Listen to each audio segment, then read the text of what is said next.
समाचार में आपका स्वागत है। मैं हूं तमन्ना। आइए चलते हैं आज की खबर की ओर। आंकड़ों और तथ्यों के बिना निराधार आरोपों से देश को गुमराह कर रही कांग्रेस। मध्य प्रदेश शासन के मंत्री विश्वास सारंग ने कांग्रेस नेताओं पर निराधार आरोपों की साजिश करने का आरोप लगाते हुए कहा कि कांग्रेस चुनाव हारने के बाद संवैधानिक संस्थाओं पर सवाल उठाकर जनता को गुमराह करने का प्रयास कर रही है। सारंग ने कहा कि प्रदेश कार्यालय में पत्रकार वार्ता को संबोधित करते हुए कहा कि विधानसभा चुनाव के 20 महीने बाद कांग्रेस की कुंभकर्णी नींद क्यों टूटी? यदि मतदाता सूची में गड़बड़ी थी तो चुनाव आयोग की निर्धारित समय सीमा में आपत्ति दर्ज क्यों नहीं की गई?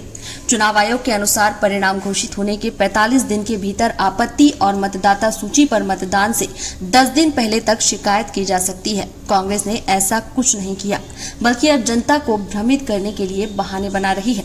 उन्होंने कहा कि कांग्रेस नेता राहुल गांधी और उमंग सिंगार बिना किसी ठोस तथ्य और आंकड़ों के झूठ फैला रहे हैं। कांग्रेस की आदत बन चुकी है कि जब सत्ता में रहे तो संवैधानिक संस्थाओं का दुरुपयोग किया और विपक्ष में रहते हुए उन्हीं पर अविश्वास जताया।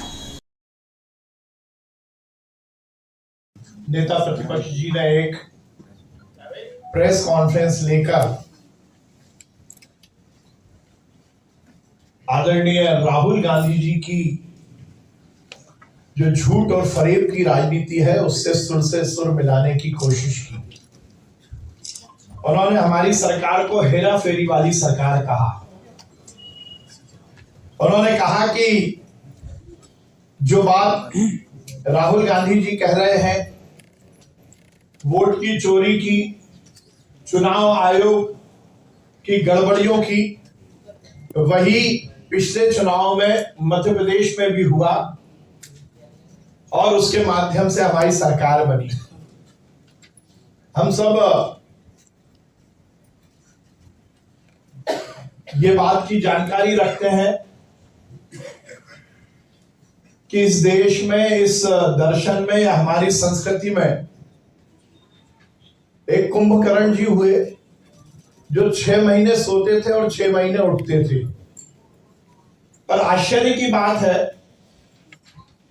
कि नेता प्रतिपक्ष जी और कांग्रेस के नेता तो उनसे भी आगे बढ़ गए।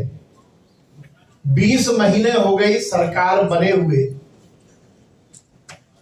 20 महीने पहले मध्य प्रदेश की जनता ने जनादेश भारतीय जनता पार्टी को दिया और यदि मैं दिनों की बात करूं तो लगभग 625 दिन हो गए। जोरदार मामला है कि 625 दिन बाद याद आई कि वोटों में गड़बड़ी हुई। 625 दिन बाद याद आया कि चुनाव आयोग ने वोटों की हेराफेरी कर दी और हमारी सरकार बन गई। ये थी आज की खबरें। और खबर देखने के लिए हमारे चैनल को सब्सक्राइब करें, लाइक करें और बेल आइकन दबाना ना भूलें। आप देख रहे हैं जनता के लिए, जनता की आवाज, जनता समाचार। अन्य खबरों के लिए हमारा चैनल सब्सक्राइब करें।